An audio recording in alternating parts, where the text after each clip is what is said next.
Welcome to the show where we explore the who, what, where, how, and why of the extraordinary people who define our north of normal metro. I'm Conrad Fargo, and this is the Fargo Five. Today we have Aying Zhang, who is with us. She's the owner of Joy Studio. Hello, Aying. Hello. How did I pronounce that? Yeah, that's right. Not too bad. Yeah, I'll bet you get your fill of all kinds of interesting pronunciations on your name. People usually butcher it pretty badly, huh? Or how does that go for you? Yeah, normally people just call me Aying, so it's not bad at all. Okay, that's not too bad. Okay, so Aying, this is the show where we do the who, what, where, how. Yep. So tell us, just give us a 30-second who you are and what it is that you do. What do you do here? I'm Aying Zhang. I was just came to Fargo like 1 year. Oh, wow. Yeah, but I have been lived in Montana 5 years. And we moved back here because I'm married. Now my husband is grown up here. So okay. Yeah. So and I tried to find a way that I have been carrying the business in China, and I want to be here. Can deliver something along with me that I can have something fun to deal with. When I live here. So that's the who and the what, and so I think that also segues very nicely into the where, because like you said, you come from China, so Montana and then China. Yeah. We were speaking before the show. You're from near Shanghai. I mean, China's a really big place, right? So you came from Montana. Yeah. So the United States is a big place too. Which do you suppose is bigger? I don't even know. I don't know geography so well.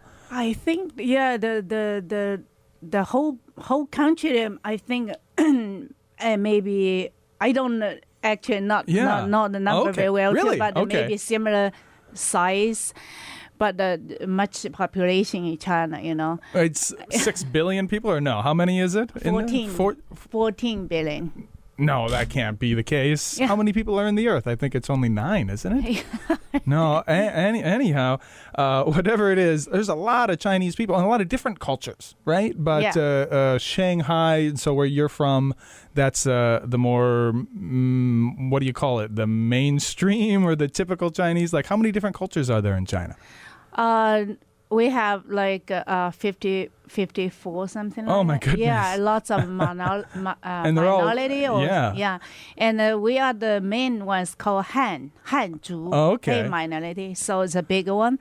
And I was born between Shanghai and Hangzhou, and I have been working in Hangzhou, my business Hangzhou for a long time, and like 1.5 hour from Shanghai. And so you were born in near Hangzhou, and it's majority Han Chinese there, or what percentage? What's the demographic makeup there like? What's that like? Yeah, in my in Hangzhou or Shanghai mostly is a Han. Yeah. And I was born between there's we call the first China build up. There's the first comrade party, the first meeting in the town I was born in Jiaxing on the boat. Wow. Yeah. Okay. And so who's the next, if you're not Han Chinese, who's the next smallest down? Like what's the next? The next it feels a little bit I don't think I can figure out what's the next Han. Okay. Yeah. I don't know what's the rate. Okay. Yeah, and sorry. Then are they I'm curious about life in China and like what that's like. Like do you all recognize each other as Chinese, or is it like, oh, there's a Han, there's a non-Han? Is it more simple like that? Because the cultures are different. I mean, they're distinct. It's more than just, I mean, we talk about things being different here between states, like a North Dakotan is not very much like a Californian, right? Like there's a big cultural difference there, but I can't tell by the way they even by the way they talk, by their looks or even their mannerisms. But is it easy to tell? Like, oh, you're not. Yeah, in China, like very easy to recognize as like a south of China, like close to Hong Kong. And though in that area, people based on the dialect and the face, you can recognize easily. And another part is west of China, is like Tibet, Xinjiang. And they looks different as Han. So those, but most areas are similar. You couldn't tell. Okay. Until they speak their dialect. Yeah. But once they start talking, you can kind of tell. Yeah. So, but in China, most people talk in Mandarin. Okay. So you couldn't tell too. Okay. As opposed to isn't the second one what is it? What's the other dialect lots of, even in Shanghai, Hangzhou, we have different dialect too, But even we in the same city. We have different, and Hangzhou actually get recent years get so developed very well, like DeepSeek, those companies all located in Hangzhou. So lots of people come over the country, so the language is really mixed together. Well, I think a lot of people, when they think of China, they think of it as like one big thing. And like, oh, that's a Chinese person, and they're basically the same. But it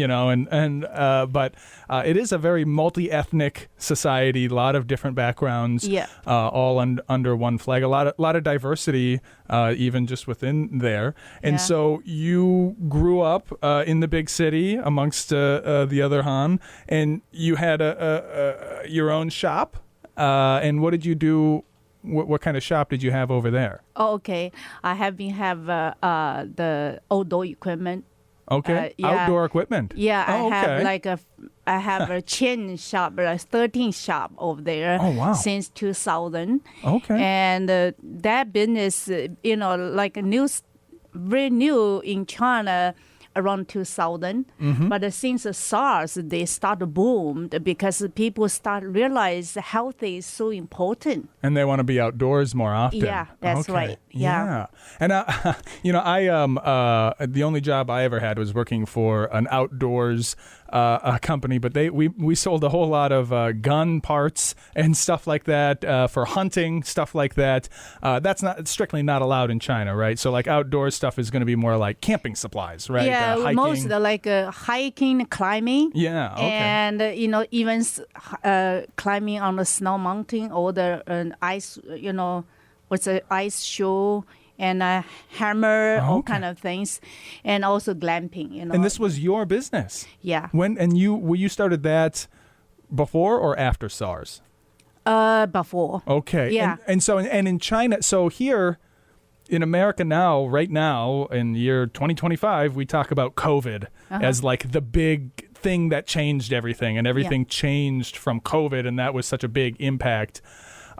Would it be fair to say that for China, SARS had a huge impact in a very similar way? Like, what was SARS like for you guys when that SARS, hit? at least to my business, is a big change because people in that time also on the street, there's most store closed because people don't dare to go out, especially the restaurant, and people start realize health is very important. So they start to just get in like, we should go nature, Did they do lockdowns in China over SARS? Was there stuff similar to like what we did here in the United States? I know they started wearing masks a lot then at that time, right? But they didn't lock down. But people kind of a little bit, especially from in the countryside, village to village, they kind of isolate. Okay, no, I don't want other people come in, because worry about. Yeah. Okay. Yeah. So since then, because I carried the outdoor equipment business, so we go hiking or visit all the countryside a lot to the mountains, and I start to find lots of handcrafts. People is getting old, but they have fantastic handcraft stuff all over the country. So then I start to build the business for handmade crafts. In that time, my store called Xihei. Well, what I would like to know, and this is how it normally goes, is we just start digging backwards and backwards and backwards. So you had the store. I don't think, when I think of China, I don't think of, a whole bunch of owners. Like, I don't think most people are self-employed or run their own stores, right? Like, that's pretty rare. What is it or isn't it? Like, does everybody have their own little shop in China? Or oh, really? Yeah, tell me about that. Yeah, it's like I was build my outdoor equipment since 2000. And I was, in that time, I was lived in Singapore for a couple of years. Oh, wow. Yeah, and you get around. Yeah, and I think in that time, I think the outdoor, the house, the outdoor equipment, yes, outdoor activity will take over in China, because China before don't have those kind of concept that we have to get tents, just go camping, those kind of thing. Yeah, that's not really big in China, or it wasn't. In the beginning, really, people don't know those kind of activity, and well, it's the old joke about camping is that it's a part-time recreational homelessness, right? Like you're pretending not to have a house, right? Like go live in the woods. So I think maybe it's almost you have to have a certain level of affluence, maybe. Like maybe it's something that really came onto China because China has developed a lot financially in recent years, right? Sure. So maybe just people who didn't have enough wealth or whatever to do something so frivolous as going and hanging out in the woods for a week. Or what do you think on that? Yeah, in the beginning, beginning of the development in China, people always focus on how to develop and make money, those kind of things. Yeah. But eventually, when they get money, they don't worry about anything. They start thinking other things. What can I do for fun? Yeah. So, in the beginning, like we carry all those outdoor business. Yeah. And it was the first, very early for the China market about Arc'teryx. Arc'teryx from Canada. Okay. And my store is the first shop show up on their website. And that shop, when did you start that shop? What year did you hang out the shingle on your own outdoor shop? 2000. 2000. And so did you have any shop before that? Or what was it that made you say, I'm going to start a shop? Like how did that begin? Oh, I have been carrying like we call it like a buffet, not a buffet, it's a hot pot buffet. Since very early 1995. And in that time, in my store, I have a piano, I have all kind of, So you ran a restaurant? Yes. You were first a restaurant owner? Restaurant and also ice cream. Okay. On the top, second level ice cream, and the bottom is a restaurant for. Oh my goodness! So we keep peeling the onion backwards. I mean, I'm just going to keep going back until I find you being a normal person. Maybe you were born into this. I don't know. So when did you start having a restaurant? Like what was the beginning of that? I was graduate from the college. I was graduated my main project. Cost. Cost is like textile. So finally, now I get to the textile. So you like your degree, your course, your degree. Okay. Yeah. So you went to university to study textiles. Yeah. And then you so I understand that. I went to university, I studied something. And then you get out of university. Yeah. And you say to yourself, I'm going to open a restaurant? No, I'm just work for some company also take care of carry the business is textile. And I think, when you were young, you have lots of dream. You think that's every day, just go from 9 to 5. Just seems not enough for you. Your life, you think you need to challenge something different. So did you have kids at that time, or do you have kids now? Yeah, I have a kids, but in that time I don't have a kids. But when I start my restaurant, my kids just was born like 2 years ago, and I think I give the birth to my kids is kind of a turn point, because I think when you get off the work for have the give the birth to the baby, and you start to think different. Okay, I feel that's I should, because every day you go work, it kind of hard to step down. Okay, I'm going to start my own business. Okay. Yeah. After that, and I think I'm going to do something. So.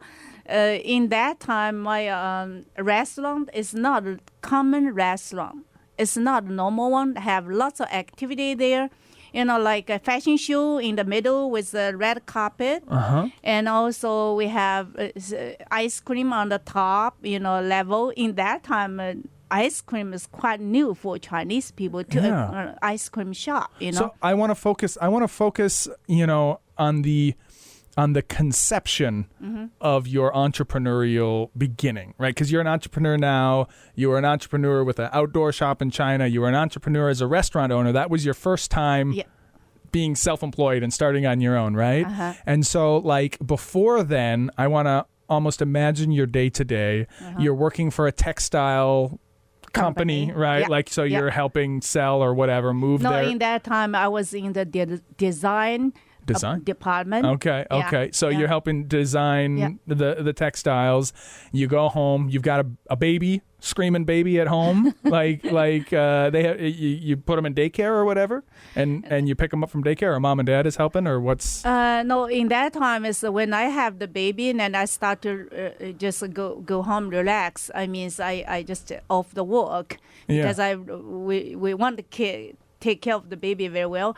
And after give the birth to the baby, like 3 months later, I have to go back the and job. Then where's baby at? Where's baby at? Baby is my daycare or no, my mother-in-law. Oh, okay. Take care. Okay. Yeah. Okay. Yeah. Okay. So you come home, mother-in-law's there. Yeah. Your husband's there. Yeah. You guys have supper. Yeah. And like you're just sitting at the supper table, and you're like, you know what? We're gonna open a restaurant. Or where does the idea? Where does the idea begin? Like you're laying in bed, and you're like, it needs to be a restaurant. Like where did the first like? I just I feel that there's something I always want to have idea and work down to be truth.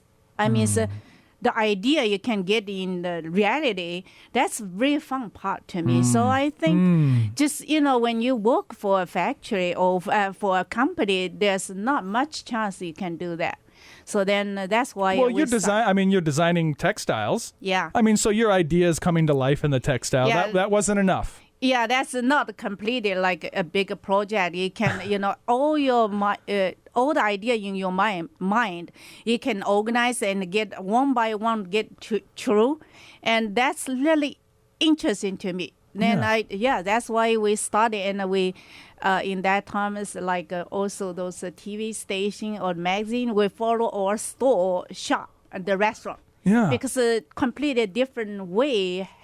In that time is a buffet, hot pot buffet. Yeah, it's not very common in China. And what is like hot pot? I mean, I'm almost imagining like my context is nabe. It's like a big boiled pot of water, and then everything goes into it. Or how is it? Yeah, like here the K-pop. Okay. Yeah. Oh, wait hot a minute. pot. Yeah, okay. But we also. Oh, okay. Well, that's more like a yakiniku kind of a thing. I'm sorry, all of my contexts are Japanese. I don't mean to cross the wires. Yeah, it's okay. But this in that time we just like a buffet. You like everybody, how much for everybody, and then you have as much as you can, but just don't waste that. And you sit and you've got like an individual burner at that. Okay, so when you mean hot pot, you mean what do you call those? Oh, there's a word for it. The word is escaping me. 火锅. Yeah. In Chinese, 火锅. Okay. Konro. But we've got some kind of a hot plate. I think we call them hot plates, like just a hot plate or an individual burner. So, okay, that's why you say hot pot. Okay. I'm just not, okay. Yeah, in the beginning, I think my why I start the business by my own is because I want to, my idea. It's easy if I start my own, and everything I focus on to do it, I can get done very, and so did you have, like, as a family, did you guys just have enough wealth saved up that you could start that? Or what's it like starting a restaurant in China? I mean, where do you even... Yeah, Actually, in that time, my family have kind of very good condition, I mean, I don't know what's that word properly say, but we don't have to worry about, okay, tomorrow I need to make money for my living, all kind of things. Yeah. So that's why, you start thinking, so what's a value for your life? Yeah. So that's why I started, because I have always lots of idea here, and I feel that I couldn't do it, make it true. Come to the truth. It's kind of,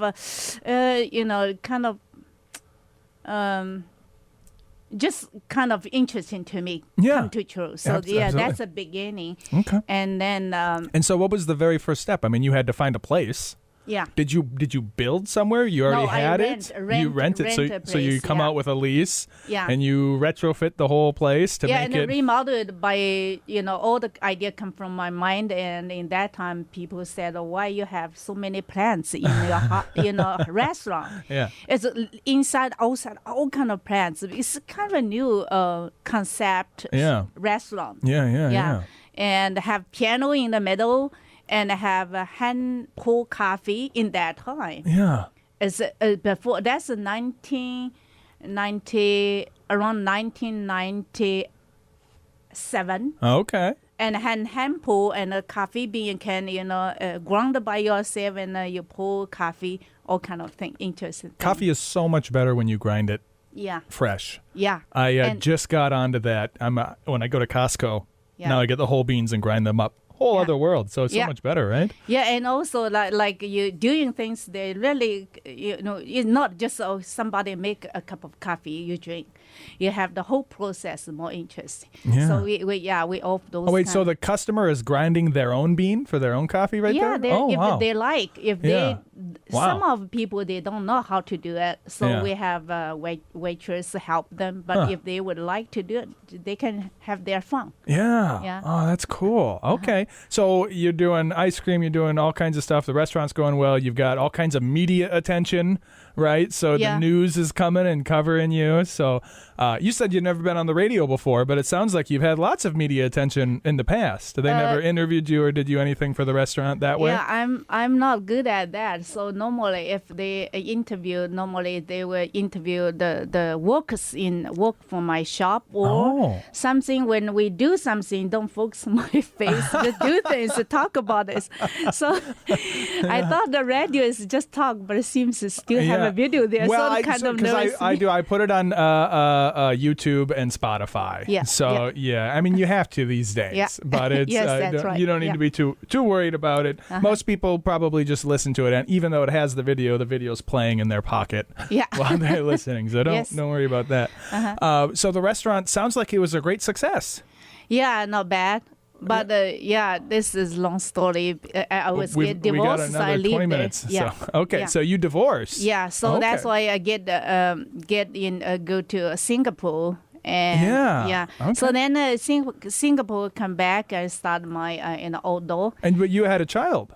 You bringing the kid with you, or how did that? The whole family take care of the kids. Oh, so, okay, okay, all right. So it's just you going off to Singapore. Yeah, my ex-husband, the whole family is a really nice family, and they take care of the kids very well.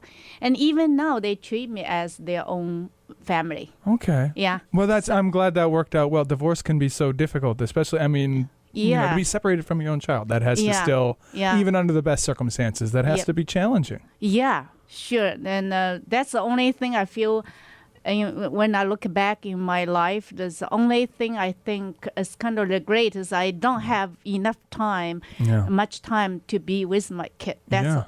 Yeah. No, and I can't imagine. I got 3 kids myself, so I can empathize with that. So you start a new life in Singapore, and that's where you begin the outdoor. Yep. And where does this idea come from? So because you're completely. When I was in Singapore, we hiking a lot, in the weekend. And I start realize that's a very healthy, interesting thing because you start realize that nature is it's like a professor to you. And lots of things you can learn there, and they always have fun and healthy. So that's why, Singapore have lots of outdoor store, and I always go there. And I think, if I go back to China, I would like start that because Chinese people need some different just work. But why not? Why not another restaurant?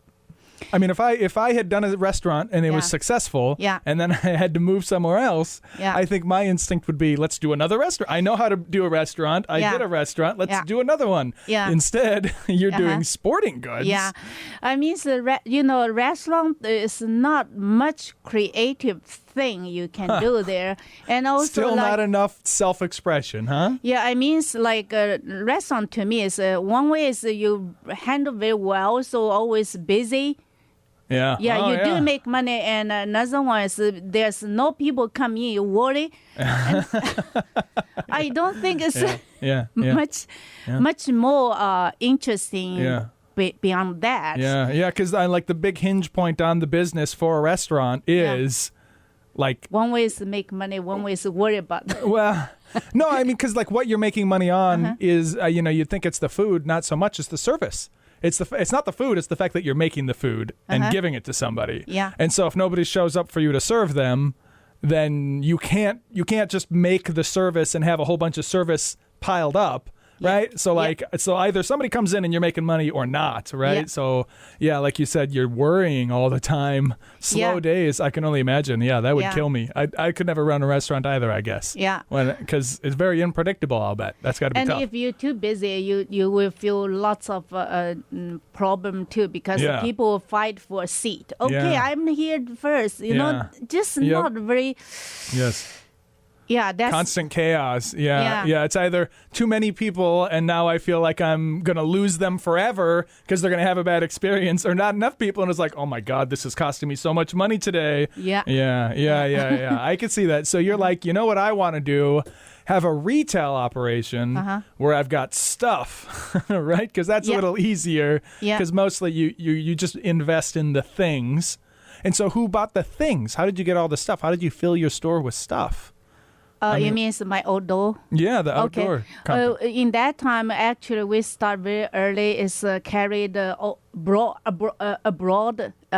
brand like Mamon here and Arc'teryx from Canada and like Mountain Hardwear, all kind of different. Yeah, but you're not selling it on consignment, right? So you got to buy all the stuff in the front end. Yeah. Right. Yeah. So you're starting. I mean, I'd like to, if you don't mind sharing, the circumstances in Singapore. Like, are you remarried at this point, or is it just you and a nest egg that you've got? I mean, how is it that you're starting another company?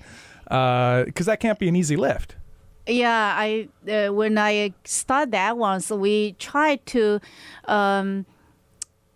should be like older abroad brand. There's nothing, no market in China, so we start diving that, and not just for sell things with as a shop. So our slogan like we deliver lifestyle, and we start to connect with all different brands and start to sign a contract as like the whole province. Is that called franchise? I mean, I'm a wholesaler, like take care of the whole Zhejiang province. Yeah. Okay. Yeah, and so that's why you have the 13 shops around the whole province. Wow. That's not, but like, what was because we have a whole other beginning. So, and I went back to the restaurant because I figured the restaurant would fall into the outdoor shop somehow. Yeah. But in truth, it feels like they're completely separated. Yeah, but actually... it's a hard stop. Yeah. And then starting over from scratch? Yeah, I think this is kind of similar to me. Every business is the same, just as a different area. But your business principle, those things is same. You just, to me, it's find some interesting thing delivered to the people they need. Yeah, that's same concept to me. So although it's in that time really it's quite new. There's like you go an island, there's no people have wear shoe. So there's 2 points. One is, okay, there's whole market there. Or there's nothing. And in that time, no outdoor equipment. So we started to think this is a big potential market. You say we, so who's your partner? Who you? I have, like a shareholder, some other friends. How do you meet these people? Like they followed you to Singapore, or you met them? No. Actually, because I was in China so long, I think of just 2 years. So then I have lots of friends, and they if I have something interesting to hand on, they know from the restaurant, they know can be some kind of good market. So So you have that long experience with the restaurant. They know you're good at making money. Yep. And so they invest. Yeah, they're willing to, go together. Let's start some new, maybe. But new startup, you cannot focus on that. Definitely, I have to make money right away. Yeah. I mean, this is kind of, for the purpose. You might kill some really good. You have to think long term. Yeah. Like 3 years. Yes. So we start that with some friend, and we. In that time, because China, it's not much people, language is nice, can talk with all the abroad brand. So I have the advantage.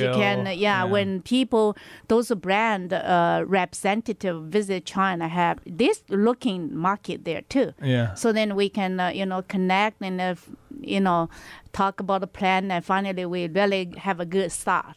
And the SARS also boomed that. Yes. So we really the busiest is that we couldn't close our store in the evening until middle night. You just making holiday. money hand over fist. That's how got to be hard to turn down that kind of work. And yet eventually you did. So tell me about the end of that, and so from there you went to Montana, or how does that? Yeah. In that time, I met my husband, in my outdoor store. Okay. Yeah. So, and when and this is your current husband? Yeah. Okay. So only 2, not 3. Okay. Just making sure. Yeah. Okay. So he knows me in my store in that time. So and then we. But he's from here. Yeah. Okay. And does he speak? He is a teacher exchange in Hangzhou. Okay. Hangzhou foreign language school. Yeah. So he's teaching English. Yeah, teaching English there. Does he speak Chinese though, or how is his Chinese? No, he teach English in the school. Every kid speak English. He don't have lots of chance to practice Chinese, so he couldn't speak Chinese very well. Okay. Yeah. But you meet him. He's a customer. He comes in as a customer, or how does that time, foreigner in Hangzhou city, they would like to visit the store, outdoor equipment store. So that's it's one of the custom. Yeah. So. Yeah, so in that time also I said I found the handcrafts, all the handcrafts people around the countryside. They are getting old, but they make things really fantastic, but not fits the daily normal daily life, update. So and I established another shop as a he handcraft store. So that's the thing, kind of part of Carrie here now is Joy Studio. It's all handmade stuff, man. So the outdoor company, that's in Singapore? No, in China, Hangzhou. Okay, so you came back to China to do the okay after Singapore. Yeah, and then the same you've got time, the whole outdoor company, and then you meet your husband. Yeah, and then you meet him, and then. How long is it from meeting him to moving over here? How does that? Oh, that's cost like 16 years. 16 years? Yeah, we lived there all the time. In China? Yeah. Oh, wow. And that's why we came here. We plan to move here like it's my husband finished the whole semester there, and then we moved back here because he going to retire, and I retired there too, you know. Oh, sure. So then we can have, you know, he wants to back here live because his friend all around here, and when the COVID, we back here for Christmas. And then we just bought the ticket, round the ticket for 10 or 14 days. Yes. And we get here is 2020 January 14th. And the 18th lockdown, and we couldn't go back. Yeah, so that's why we. Oh, wow. Yeah. Wow. Okay, so COVID literally kept you here. Yeah. And then so you guys just put the roots down in Montana first. Yeah, because my husband have a property there, and so that's why we start from then. And that's a very good natural view place, you know. But we lived there for 5 years, and my husband missed all the friends around here. We need more activity, and I always looking a chance can have something doing, you know, and also my it's my you were supposed to be retired, but you just retired in China. but you just couldn't sit still. Yeah. And so you didn't, but I mean, COVID didn't last forever. Yeah. But you guys just decided just to stay anyhow. Yeah. Why not return to China? I mean, because our plans is like maybe half a year later we will move back here too. Yeah, you know? yeah. Oh, yeah, okay. But like COVID kind of just accelerated those plans. Yeah. Okay, so it's not like you got stranded here and couldn't get back. You were gonna retire here. Yeah. Okay, and then you were gonna stay in Montana. Husband says, let's go to Fargo, which is where he's from. He's from here originally then? Yeah, he was born, he is actress in Minnesota, like Moorhead. He graduated Moorhead. Oh, he's a spud. Yeah. He's a spud. Yeah. Okay. All right. And you're just longing for the entrepreneurial days. And so now you've hung out. Now we are finally to Joy Studio. Yeah, the Joyce actually just follow my, the handcrafts store in China. Yeah. And I just, I was born in the countryside. I have lots of, back to cities, lots of hand woven fabric. And just all keep in the wooden box there, those grandmas. And I try to collect, buy from those since 10 years before. But I do, I try to deliver all those things here, share with here, the people. But I also found one group was born in my hometown, a team there. They also doing the same thing, so we hit it off. So we try to, now we have a factory there and a design group there. So I was like, here's a North American window. For the whole team. So you just opened very recently? Yeah, I just grand opened like 3 weeks before. Like 3 weeks ago? Yeah. Okay. Yeah. And so how long did it take you to set up? When did you start putting together Joy Studio? When did that? I think since start from December. Last December? Yeah, because I started looking a place, and I finally found that one. I think is kind of good for me for my new startup. Where's it at? What's the address? Oh, that's on 910 Main Avenue. That's one building over 100 years. Oh, okay. And but my studio is on the first floor, but the entrance on the back on the parking lot. People always couldn't find it. 910, there's no entrance. Yeah, so you gotta go to the parking lot. Yeah. And then come on in. Yeah. I love to start with the parking. So it's a nice big parking spot. Yeah. Okay. Yeah. All right. So you park and then you come in, but you walk in the door and it's right there. That's your shop, or do you got to go? Yeah, I have a big window actually. When you're on the parking lot, you can see the sign at the big window display there. But our entrance, a little bit, small door, have to go slow. Yeah, but that's the only door on this building. So yeah, it's not hard to find. But don't be like hesitate. Oh, is that door can open? But yeah, come on in.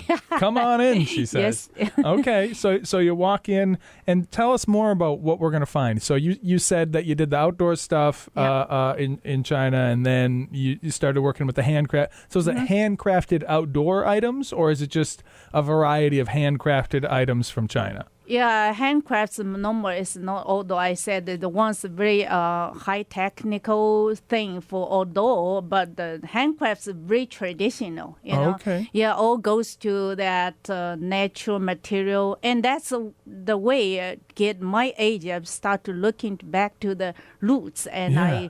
I like them, you know. So that's why when I start a business here, I think I'm going to have the thing like more sustainable natural material, you know, those kind of thing. Yeah. Yeah. So tell me more. I mean, I'm still having a hard time wrapping my head around what I'm going to find when I walk in there. So what is it that I want to buy that I'm going to come to Joy Studio? Like, what am I coming to buy? Like, yeah. Joy Studio, everything is the main value is hand woven fabric back to 60s. Okay. They are new, wow. but they really have years, you know, stored there. So it's a lot of clothing. So is it a lot of clothing? Or? Yeah, mostly clothing, okay. like daily lives clothing, accessory like a purse, shoe. Oh, okay. Yeah, all kind of things. So maybe more shopping for women, or not so much? Actually, all the things we design, because one just deliver all the hand woven, you know, like handcrafts. So we design very simple, like as one size most, you know, and also unisex. You know, some of this guy can, you know, the same thing can wear. We design very simple. Design.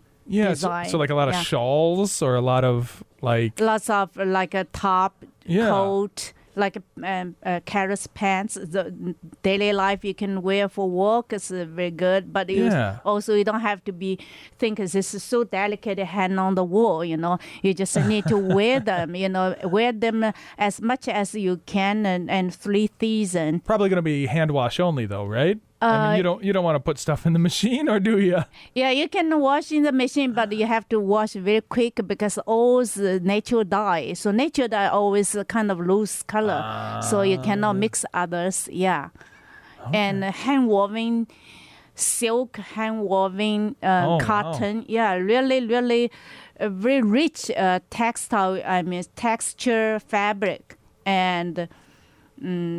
Completed the cotton or silk, they grown the cotton by themselves in that time, you know, back to 60s, self-family, sustainable lifestyle. When did you start stocking your shelves? So did you say, I'm sorry, I'm really bad 10 years before I started to collect those things. Okay, so you've had these, but you were collecting them in China. Yeah. When did you get them stateside here? Oh, okay. That's just about the last year. Okay. Yeah, gosh, I don't want to veer into politics, and so I don't want to say too much one way or the other. But obviously, we're talking about items from China, and the current administration has decided to make that kind of trading very difficult, right? Yeah. Has that how has that affected you, or did you get everything over here before the administration, or what? How is that affecting your situation? Yeah, I actually, because this is factory made, so a different season were designed different, so just manufacture produce in time. So I cannot, because ship here long time and put there.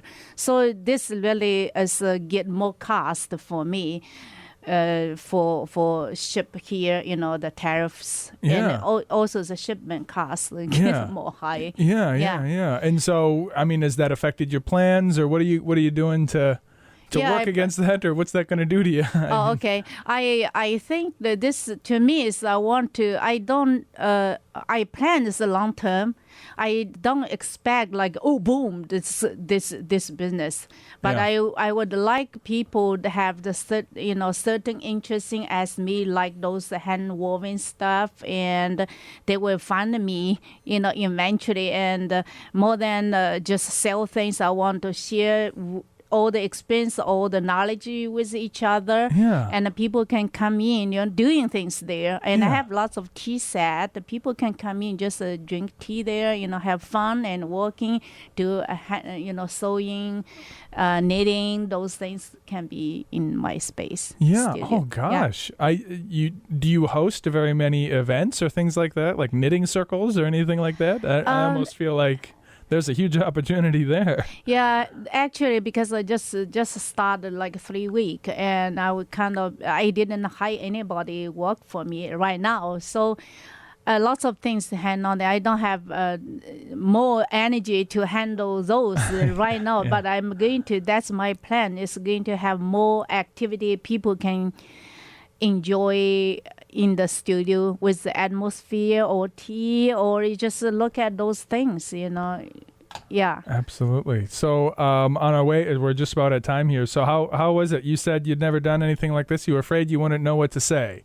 It went pretty easy, I'd say, huh? Or how did you? I mean, this is pretty much the show. This is the end of it here. How did it go? Pretty easy, huh? Yeah, that's great. I'm just talk about some of my the past what I did. Yeah. Can you believe it's already been 50 minutes? Yeah. So you picked a song. My wife tried to help me read the characters, but they were a little beyond our understanding. Thank you, something, something, something. Or why don't you tell us about the song that you picked? Oh, the songs talk about appreciation. Yeah, okay. Appreciation, like and that's everything. Everybody have the life, have the good one, have bad one. Just accept and appreciate. You said this artist has been taking China by storm. Yeah, recently. last year, but I didn't pick the storm song because kind of hard for people under here. But this song has been published more than 10 years and follow me. I time to time always take out listen, and most time will make me tears because this is so grand attitude to appreciate everything, good or bad. Yeah. Yeah. Well, we are going to listen to that after we get out of here. But last thing I'd like you to do is plug yourself. Once again, tell everybody who you are, how they can find you, and then we'll get out of here. Yep. I'm Aying and start a studio here in Fargo. And 19 Main Avenue, but our entrance is on the back on the parking lot. I welcome everybody can come in to check it out. And would like to people come in, share tea or knowledge and experience with me. Yeah, welcome everybody. All right, wonderful, great job. And of course, I'm Conrad Fargo. You can find me anywhere. You can type in Conrad in Fargo. If you type those two words in together, you will find me. Aying, have you ever heard of a little website called Amazon? Yep. Amazon.com? Yep. If you type in Conrad in Fargo, do you know what happens? Yeah. You find me. Oh, I'm okay. there. I'm Great. everywhere. Anywhere you can type in Conrad in Fargo, I'm there. Find me. Get a hold of me. We are going to get out of here with that Chinese song. What's the name of the song? 谢谢你. Thank you. That means thank you. But in Chinese, 谢谢你. 谢谢你. We're going to listen to 谢谢你, and we will see everybody. Aying Zhang, thank you so much for joining us. Thank you, everybody, for listening, and we will see you all next week. Thank you.